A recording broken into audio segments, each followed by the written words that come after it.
Битола 2 дена е во шок, како еден од водечките градови во Европа по аерозагадување.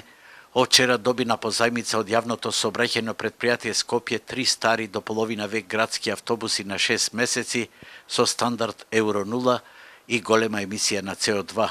После протестот на градските превозници, првата дама на Битола, откако привремено се откажа од новиот ценовен тарифник што беше јаболко на раздорот и најави преговори со нив, за да си ги подобри позициите и да ја намали политичката штета, се реши новој чекор. Дури на вчерашниот прес се пофали дека го зголемува возниот парк на општината.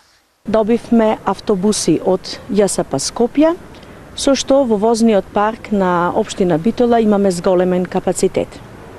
Истите ќе бидат наменети за потребите на граѓаните на општина Битола, онака како што ќе наложуваат околностите. Дека превозот на учениците и натаму останува рак рана на Битола, реагираа и од Унијата на млади сили на ВМРО да поминае. Над 400 ученици останаа без превоз и дека родителите се приморани да издвојуваат од сопствениот буџет за да оплатат превозот.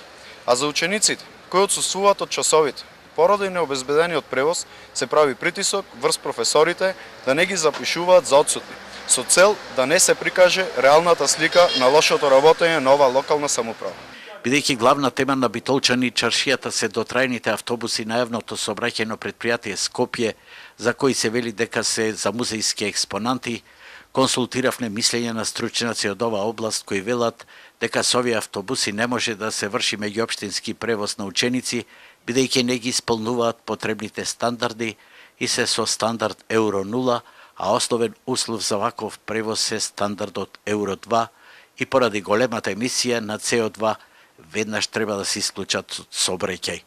Исто така се отвара прашањето како ќе се извршува нелиценциран превоз и без сертификат за професионална компетентност, а уште повеќе како ќе се врши набавка на гориво без јавна набавка која ја нема во годишниот план на општината, бидејќи наменските средства за превоз на учениците би завршувале во општината, дали е возможно да се остварува профит од нерегистрирани дејности како да е трговско друштво. Значи ли ова дека во догледно време ќе се изроди некој нов кривично судски предмет како транспортер за Талевски, се прашуваат стручњаците.